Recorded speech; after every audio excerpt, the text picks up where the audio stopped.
From WIS News 10, Coming Together, an awareness special.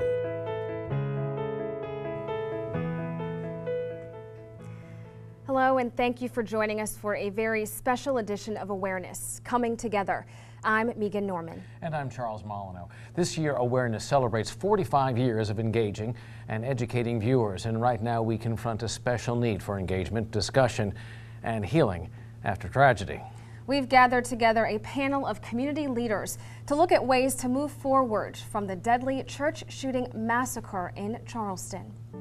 The events of the last few days have been distressing. We want to extend our thoughts and our prayers to the families of the 9 victims who were callously and senselessly gunned down in their house of worship on Wednesday night. There is great grief in our communities. The state and the nation are in mourning over what happened at Emmanuel AME Church in Charleston. While these will be difficult days ahead with difficult conversations, the time is now to come together for healing. In our forum, we have civic leaders, clergy, law enforcement, lawmakers, and community members gathered to reflect on the tragedy of Charleston and race relations in South Carolina. Well, on top of the loss of life we've seen, one thing that has made this doubly shocking for a lot of members of the community and community leaders is the fact that it did happen in a place of worship, a church. Right, and let's now turn to our panel, and I want to start with our clergy members who we have with us. What is the message on Sunday morning? What do we tell our congregations coming off of this tragedy? Well, I think the gospel is always the focus, the incredible love, sacrifice of Jesus Christ, the way that Jesus can, throughout the Bible, he empathizes with those who are broken and hurting. You hear it on the Sermon on the Mount, blessed are the poor in spirit, blessed are the sorrowful. And so I think our job is to, as best we can, identify with the victims and pray for their families, pray for everybody who's involved. And I think naturally, it's a good thing because you don't have to, you really don't have to set that up. It's naturally happening in the hearts of the Christians throughout, I think, South Carolina. It's not something that you have to get up on Sunday and say, hey, we need to do this. I think the sense in walking in the door is we know what needs to be done. We need to come alongside our brothers and sisters and show them the love of Christ as best we possibly can. And Pastor Singleton, a lot of the family members of the victims have been talking about forgiveness, and a lot of people in the community talking about forgiveness, praying for one another. How does the forgiveness part work into Sunday's message and moving forward? Forgiveness is necessary if we're going to heal. The families know that. In fact, I knew them, I know them, and they have an understanding that the only way to heal is with God. I was absolutely proud to hear them speak words of forgiveness when hatred and anger would have been very, very justified. But they took their faith with them in the middle of this storm, and they made a resounding statement that hatred cannot win over love. And that is what God represents. That is what God is. God is love. And that is why we're going to rise from this, we're going to heal, and in the end, we will be better. Pastor Hahn, and actually for any of our clergy members, when you have a situation like what happened in Charleston, is taking any kind of a positive message a really tall order as you stand in the pulpit? Not if you know the Bible. From Genesis to Revelation, there are stories of people being in dire conditions and God delivering them when they cry out to God. And being in grief and being angry, that's a very, very tough place to be in. But we have to make up our minds that we don't want to live there forever. And that's what those families really shared yesterday, that they don't want to stay angry, that they want to live in victory. And by showing God's love, they proved that the shooter did not win. As the mayor of Charleston said, he failed miserably. And Kevin, one thing that's pretty remarkable to see is it's not just Christians coming together, it's not just African Americans coming together, it is a wide mix of people. I think it's everyone that's come together, Megan. Keep in mind, this is something that affects all of us. Obviously, this was certainly someone that was targeted. I understand that, but this was all of us. We are all Charleston. I went to synagogue last night because I'm Jewish, and it doesn't matter if we're talking about Muslim, Christian, Judaism. Everyone is coming together on this one, and our theme of our entire synagogue service was of love and of forgiveness, but it was also support, and what can we do as a synagogue, as a congregation, to come together and help people. Getting back to what we were talking about, the fact that this happened actually in a house of worship, a place where you would think the doors could always be open for the faithful to come and join, or for that matter, for strangers to come and be welcome. And we heard one of the victims' relatives talking about how we opened our doors to you, and we saw what happened. How do we address the need for a community to open its doors and yet keep people safe? Let me say one thing before we and I'll pass the microphone. I went, like I said, to synagogue last night, and it was very difficult for me to realize. As soon as I drove up, there was a sheriff's deputy there protecting a house of worship. And that was very sobering, and that was very much of a dose of reality. What if that was what you saw every time you went? I hope that it doesn't have to come to that. I certainly don't feel like it should have to come to that. But again, this was a real kick in the gut last night, just realizing that's where we're at as of today. I'm not a pastor, but I'm married to a pastor, and our 9-year-old, as we were talking about, she would hear us talking about this, and she can see the news and see what's happening, and her question to me was, Mommy, is that going to happen at our church? And that's hard to hear as a mom. What did you say to her? We told her, probably not. We told her that at our church we have a security team made up of lay people who are in law enforcement or emergency services, and we have they keep a watch out, and again, anything can happen. But we have to trust in God. It can't keep you from going to church. And my husband is a pastor, and I wouldn't want to be facing the loss of him. I mean, I'm not scared to go to church tomorrow, but in the back of my mind, I pray for his safety always, even before this. Because anytime any of these men who serve the God or who are politicians or, doing what you all do, when you say things that maybe not everybody likes, it can put you in a dangerous situation, but you've got to stand for what's right. Captain Mark Jones, law enforcement, you see this happen, you see a church, a potential vulnerable place. What goes to the mind of someone involved in law enforcement when you see a situation like this, and then all these places where people want to welcome people in, and yet you have to worry about something like this? We are so challenged today more than ever. We struggle at times to grasp, to understand. One of the things that Sheriff Kuhn has put into place is the initiative of fostering a relationship with the faith-based community. We have since started reaching out to a number of the clergy throughout Lexington County, building those relationships. Example, this past Thursday morning, I received a call from one of the lay members, one of the pastors in the AME community in Lexington. Had a heavy heart, a lot of concerns. I had a call this afternoon coming here where several members have reached out to me looking for some visibility from law enforcement. Reluctantly? Reluctantly, but they're challenged by it because, again, you don't know who's coming into church no more. You don't know if they're coming in for the good or the bad. So there is a heightened sense of concern throughout the faith-based community in Lexington County. But our sheriff continues to assure that we will do everything within our means to make sure there's some visibility come tomorrow morning throughout Lexington County through the churches. Do you think churches need to change some of their protocol per se? I mean, do we need to look into armed guards at doors? I mean, we certainly don't want to turn anyone away, and we don't want to instill fear into anybody, of course, but how do you welcome someone in? How do you assess a threat level, or can you? And that's a good question, and that is a challenge to the clergy.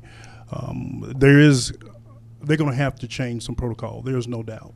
One of the things that, again, by partnering with the churches, is give us an opportunity to come in, do some training, maybe look at some precursors, things that you need to look at that just don't seem right. Now, when that individual comes in, of course, we hope to get the word. Again, we look at the possibility of assigning a deacon or someone with the church to that member. Again, assuring them that, hey, brother, sister, we're here to support you. We're here to pray with you, and shout at that individual. That may be one way of looking at the possibility if he's coming in to do some harm. That precursor's already there. You got somebody with him, shadowing him. But again, him or her. But again, there's no right or wrong. We're challenged by it. Again, the clergy is challenged by it because you don't know. Right. Well, and I want to open this up to our whole panel. Was anybody surprised at the response after the shooting in Charleston? Or were you impressed by the response? Henry Baskins. I was not surprised. I am a Charlestonian, and we're known as the holy city, but also we're a loving city. I've heard people tell me that they walk the streets of Charleston and everybody's saying hello and how are you, and when you're not from that area, you're surprised by how open and friendly people are.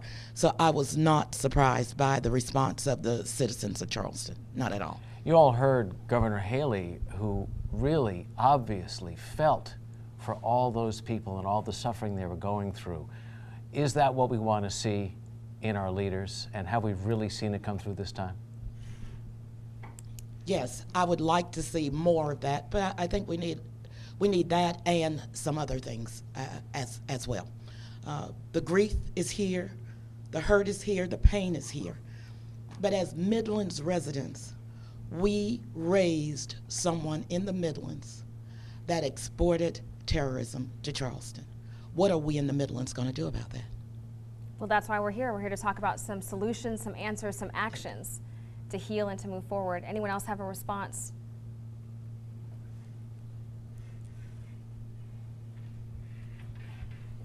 I would just add that, I mean, we certainly want everyone to be empathetic, but after empathy comes action. And I think that this is the first time that we in South Carolina have had to deal with this, but this isn't new around our country, and I think that moving forward, we need leadership to be strong in really getting to why we are here, why this happened, and what leaders can do to make change. And so, you know, I'm proud that everybody has shown empathy. Everyone is hearts and prayers go out to the families and to the community, but what happens next week? What happens next month when, you know, this is not breaking headlines anymore? And so I would just hope that our leadership has the strength and ability to work together to really look at the root causes and have real discussions, and then following those discussions with real action to prevent things like this from happening. Have you had any discussions with any of your friends or your family about what kind of steps need to happen next? Well, you know, I've talked to several people. I've talked with legislators. I've talked to my colleagues on some of my colleagues on council, and I think that, you know, for us, you know, there's all this discussion, you know, about the flag and some other things, which those things need to happen. But I think we also need to recognize, as Ms. Baskins talked about, that the hatred that was present here, you know, the flag may come down, but once the flag comes down, do we still have people that have that kind of hatred in their heart? And how do we address that type of thing so that people don't people don't feel like those types of ideas and values are condoned in our community? And so for me, I think that action comes with legislative action as well, but it also talks about the lives that we live, the rhetoric that we put out in the community, whether it's the elected, appointed leadership or just citizens within the community. We have a community that is very ugly sometimes when issues are hard to discuss. Right. And we go after personal attacks versus really staying on issues. And I think that as a community, where the action comes in is understanding how do we have those kind of debates, but recognize that we need to do it in a manner that does not build hatred and really cultivate hatred in other people. Well, we have to take a quick commercial break, but coming up, I want you all to think about how we address the hate. How do we target that mindset to make some change? Stay with us. We'll be right back.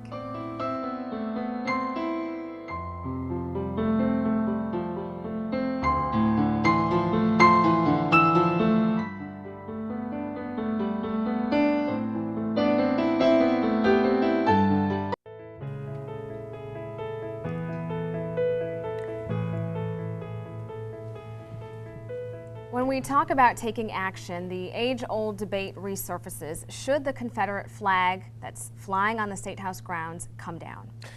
The racial motivations of the shooter in the Charleston shooting has brought that back to the fore as people wonder about race relations and how that could have happened and what kind of a ground someone like Mr. Roof sprouted from. There is a rally going on underway right now at the State House. People are urging that the flag be taken down. In fact, it includes some people who identify as sons of Confederate veterans who say this was never the idea and it should not be there anymore. When I went there about an hour ago, we saw a crowd that approached 1,000. Organizers were hoping for more than that. A groundswell of support for finally taking a step, symbolic if you like, but one that makes it clear that the flag doesn't have a place on the grounds of South Carolina's State House, and that it sends the wrong message about this state to the entire world. We're looking live at the situation there right now, where, as you can see, a large crowd is sharing that feeling. Certainly not a new debate. And Dr. Lonnie Randolph with the NAACP, I know you are a strong proponent of seeing that flag come down. Why is that? I am a strong proponent of justice, freedom, and equality for all people. I am in opposition to any person, place, or symbol that does the opposite. South Carolina has a very rich history, and sadly, too much of that history is about the wrong things. When you get into the topic of talking about where we are today, we are not far from where we were a few years ago. The state has changed very little, and we need to be very honest and discuss the legislation that's passed today. It's a deviation of some of the bad things that have happened in the state previously when you talk about education. That's a serious issue. Why is it we can't educate all children in the state in a fair, just, and equitable manner?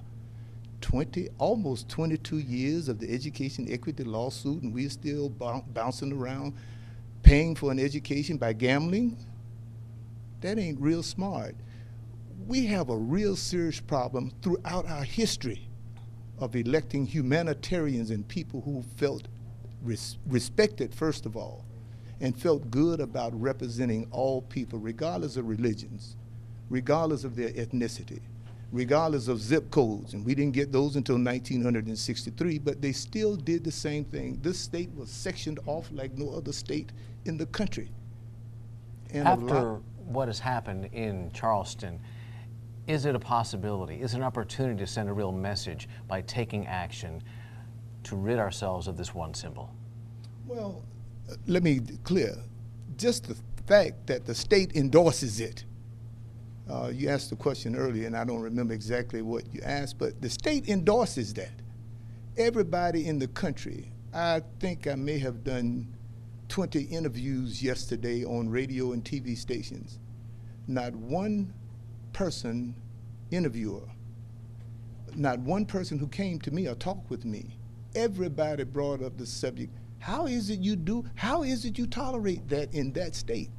The persons from Holland, the persons from Germany, the persons from London, the persons from Paris, Al Jazeera, everybody's concerned. In 2015, here we are still talking about a symbol that divided this nation and still has this nation divided. Of course, I must be honest with the other side of that.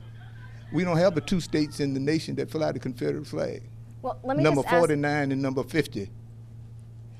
Let's talk to our 2 lawmakers we have in the back row. You go to work at the State House, the Confederate flag is flying in your front yard. What message does that send to you? Well, it's a message that sends statewide and nationwide. And, you know, when I got elected in 2012 to represent people in Sumter County, Lee, Kershaw, and Richland County, my constituents care about education, they care about jobs, they care about infrastructure, roads and bridges. That flag is doing nothing to advance those causes. If anything, is hindering them.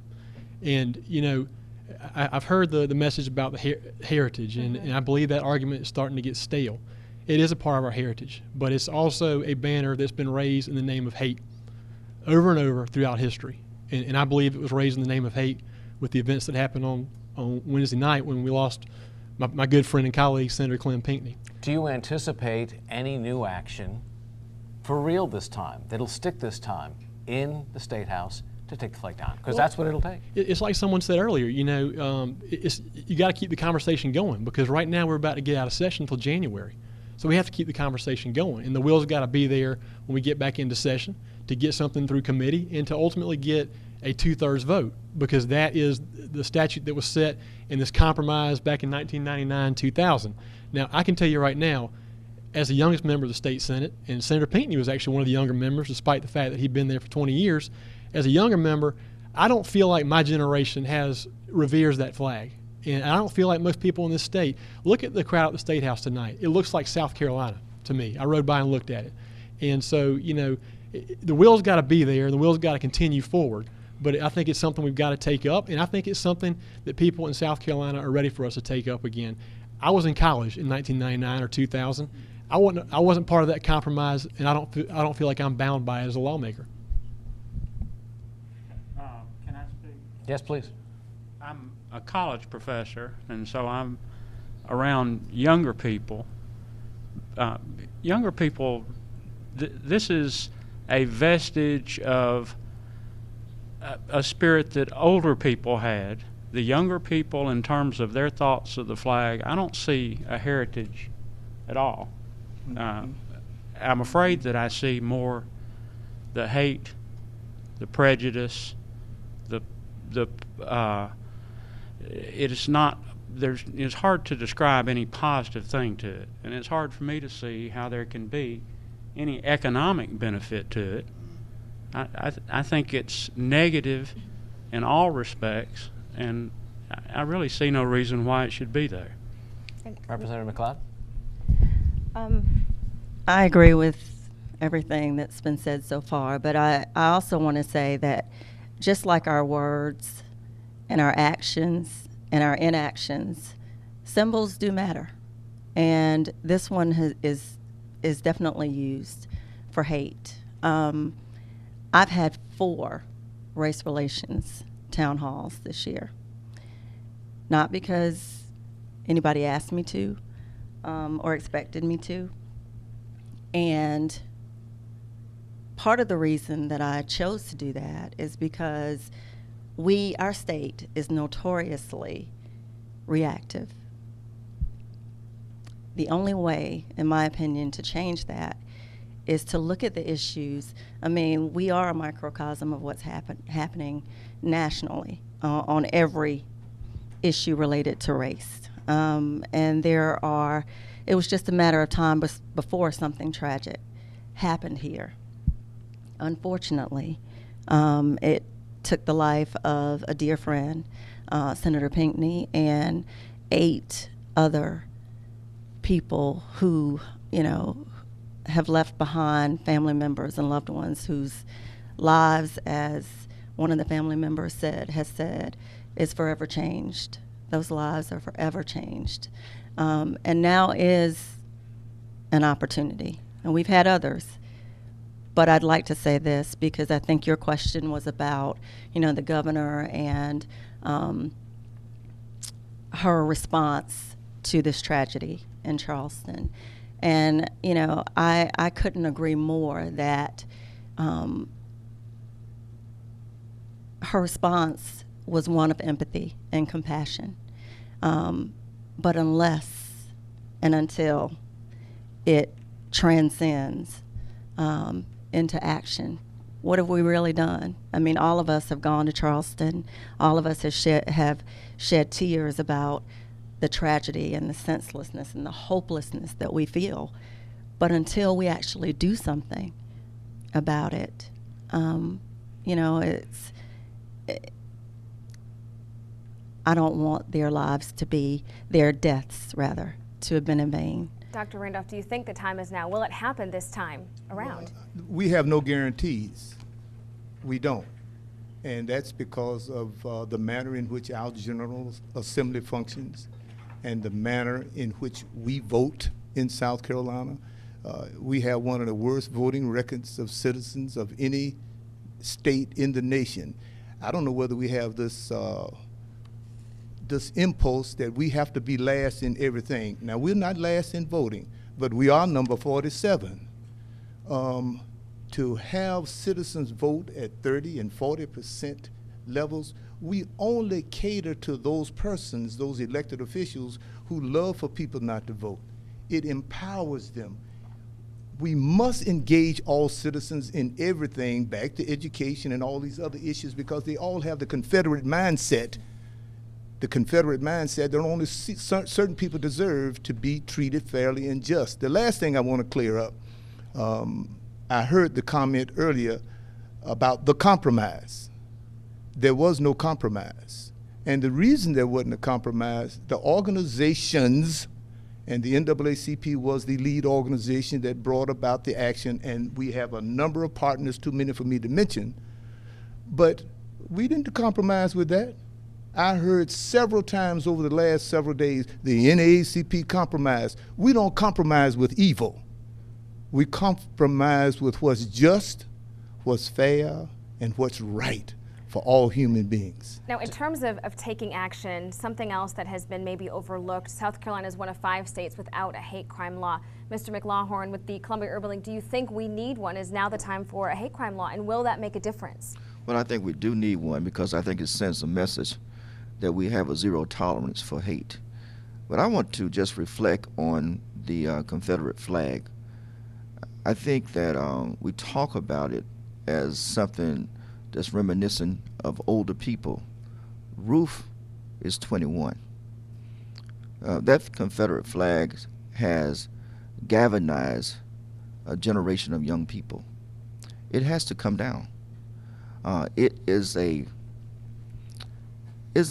really a noose around the state of South Carolina. And we're not going to ever be liberated as a state until we put that flag to rest.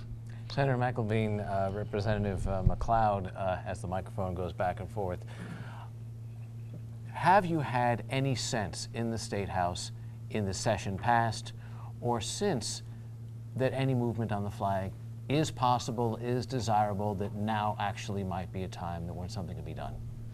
Well, I've been there 3 years, and really this is the first time that this debate has resurfaced. And if I called it a compromise earlier and I was mistaken, I apologize. But the deal that was struck by the legislature back in 1999, 2000, like I said, I don't feel bound by that, because this is 2015. And, you know, I'm going to be optimistic about this, because this is South Carolina, and while I breathe, I hope. But it was encouraging to me to see last night that a Republican House member came out and said publicly that he was going to file a bill to take the flag down. This is not a partisan issue. This is a South Carolina issue. This is a 2015 issue. This is a 21st century issue. And so, you know, I hope that we're going to see that when we come back in January, and then I hope we're going to get something done. Representative McLeod, any sense? I've been serving for 5 years, and I agree with Thomas. I don't think that there has been much of an effort during my time at the State House, but I am encouraged that my classmate, Representative Doug Brannon, has indicated that he will file a bill to bring the flag down. And, you know, that's real leadership. Any of us can can come before the cameras and have all the empathy and compassion in the world. And, you know, our hearts and prayers do go out to the families and all of Charleston and our entire state. But at the same time, if we don't do anything with it when we have an opportunity, what have we really done? So I'm looking forward to working with Representative Brannon, Senator McElveen, and other colleagues to help bring the flag down, and also to address gun reform, and I'm assuming that we will talk about that as well. That's coming up, and that actually is a good segue for us to take another commercial break. Stay with us. We'll have much more from our panel.